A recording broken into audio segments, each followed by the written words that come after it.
Iya, ini memang menjadi itu tadi yang disebut unnecessary delay itu. Jadi hal yang tak penting jadi malah malah ribet gitu kan.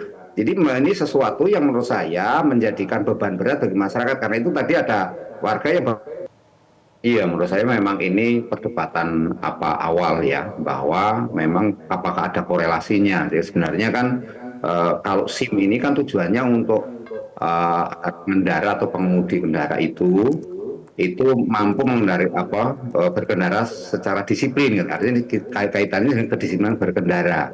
Sementara kalau BPJS ini kan kaitannya jaminan kesehatan nasional gitu loh. Sehingga kalau kemudian itu disyaratkan memang menjadi apa ada sebagian menjadi bebani masyarakat karena masalahnya yang pertama adalah bagaimana mereka yang BPJS-nya itu menunggak misalnya. Nah, menunggak ini kan harus dikasih kebijakan karena belakangan ini banyak kita warga kita yang memang terkena PHK gitu ya sehingga tidak bisa membayar BPJS secara aktif. Nah ini juga menjadi problem karena itu menurut saya perlu ada kebijakan dari Polri meskipun peraturannya Perpor itu nomor 2 wajib tapi perlu ada kebijakan Mbak sehingga mereka tetap dapat SIM karena SIM itu nanti dia misalnya punya satu-satunya motor untuk mencari makan misalnya untuk cari nafkah sehari-hari sementara dia nggak punya SIM kan jadi kesulitan nggak punya SIM karena yang bersangkutan apa menunggak BPJS. Ini kan harus dicarikan solusi gitu loh Mbak. Yang kedua, bagi mereka yang belum juga terdaftar di dalam BPJS meskipun klaim apa pemerintah mengatakan sudah terdaftar, tetapi persoalan menjadi rumit ketika tadi apa dalam konteks ini memang harus mendaftar dulu gitu loh Pak. Jadi mereka bisa mendaftar lewat online dulu. Nah ini kan menambah istilahnya unnecessary delay, jadi Nah, memperpanjang apa oke. istilahnya pelayanan yang Nah, penting gitu tapi Mbak. Pak Jadi Trubus, menurut saya ini menjadi penting ya. Pak Trubus, tapi kalau seandainya kita lihat dari angka ya Pak, dari data jumlah penduduk Indonesia per 2024 ini saja, ada sampai seperempat penduduk belum terdaftar sebagai anggota BPJS. Bukannya ini malah menjadi masalah ya pada saat ada orang yang memang perlu berkendara tapi terkendala tidak bisa bikin SIM karena belum punya BPJS? Iya, ini memang menjadi itu tadi yang disebut unnecessary delay itu. Jadi hal yang tak penting jadi malah malah ribet gitu kan. Jadi ini sesuatu yang menurut saya menjadikan beban berat bagi masyarakat karena itu tadi ada warga yang berpendapat menjadi ribet, menjadi beban kan gitu karena apa?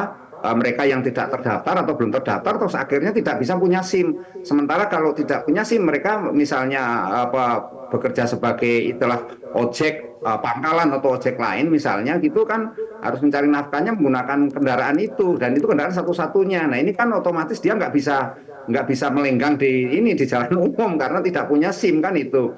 Yang kedua tentang SIM ini kan kaitannya bagaimana mereka itu istilahnya itu sadar bahwa dengan menggunakan apa BPJS itu mereka harus membayar, harus tetap rutin setiap tanggal 10 mereka harus membayar. Sementara kondisinya mereka mungkin tidak mampu. Dan ini juga mereka sampai hari ini juga banyak yang belum belum terdaftar karena kan Baik. recovery-nya juga belum optimal semuanya. Menurut saya ini memang meskipun pemerintah sudah ada PBI bantuan iuran itu, tetapi kan persoalannya juga di lapangan bagi masyarakat MBR juga masih banyak yang memang tidak mampu Mbak. Jadi sehingga Baik. ini memang perlu dicarikan solusi. Artinya jangan sampai BPJS ini menjadi bumerang. Jadi istilahnya jadi kebijakannya jadi kontraproduktif gitu loh Mbak. Nah, Yang menurut saya Pak malah Trubus. tujuannya baik jadi malah nggak karu-karuan. Hmm, Pak Trubus, tapi kan ini kita tahu ini masih uji coba ya Pak, sampai bulan September kalau tidak Ya. salah tahun ini. Nah, kalau sudah melihat fenomena situasinya seperti ini, jadi sebenarnya PR pemerintah itu pertamanya adalah menyelesaikan apa? Apakah harus membuat ini menjadi bisa bekerja dengan baik, membuat SIM dengan BPJS, atau malah mungkin BPJS-nya dulu diselesaikan untuk seperempat penduduk yang belum terdaftar? Ya kalau saya sih lebih baik BPJS-nya diselesaikan dulu. Terus bagi mereka yang menunggak ini solusinya seperti apa? Itu kan harus harus ada kejelasan dulu. Artinya masyarakat itu diberikan informasi edukasi juga yang utuh gitu, yang komprehensif. Yang kedua, menurut saya juga pemerintah harus memikirkan kembali bahwa kebijakan ini apa tidak serta merta gitu ya dalam tanda petik itu masyarakat punya kesadaran tapi yang terjadi nanti masyarakat merasa dipaksa untuk BPJS sementara BPJS-nya mereka tidak mampu bayar dan di satu sisi juga kedisiplinan berkendara ini sekarang kan sangat dipentingkan sekali karena apa? Karena jalan makin padat, makin ini orang punya kendaraan juga makin banyak sehingga dibutuhkan kedisiplinan untuk keselamatan diri dan keluarganya ketika mereka berkendara. Itu yang penting itu, Mbak. Oke, nah ada lagi Pak Trubus, ini mungkin satu yang bisa kita bahas secara general karena kalau kita lihat dari pengalaman sebelumnya data BPJS, NIK pernah bocor. Nah sekarang kita mau mengintegrasikan dalam data SIM. Adakah resiko di dalam hal ini Pak Trubus?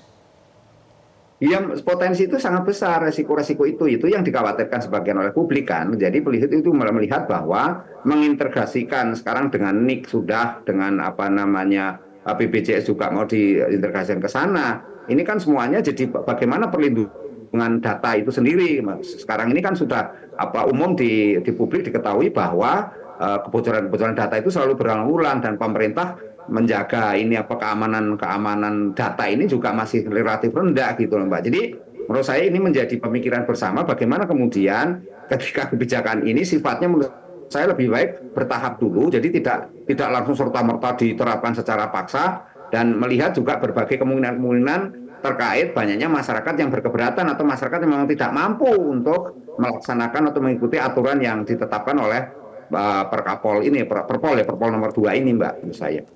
Baik, kalau begitu nanti mudah-mudahan ini menjadi catatan untuk pemerintah walaupun saat ini masih melakukan uji coba, mudah-mudahan nanti pada saat diimplementasikan sudah dengan evaluasi dari catatan-catatan yang sudah diberikan oleh pengamat dan juga banyak lagi elemen masyarakat lainnya. Terima kasih Pak Trubus Rardiansyah sudah bergabung bersama kami pagi hari ini di Metro TV. Jelajahi cara baru mendapatkan informasi. Download Metro TV Extend sekarang.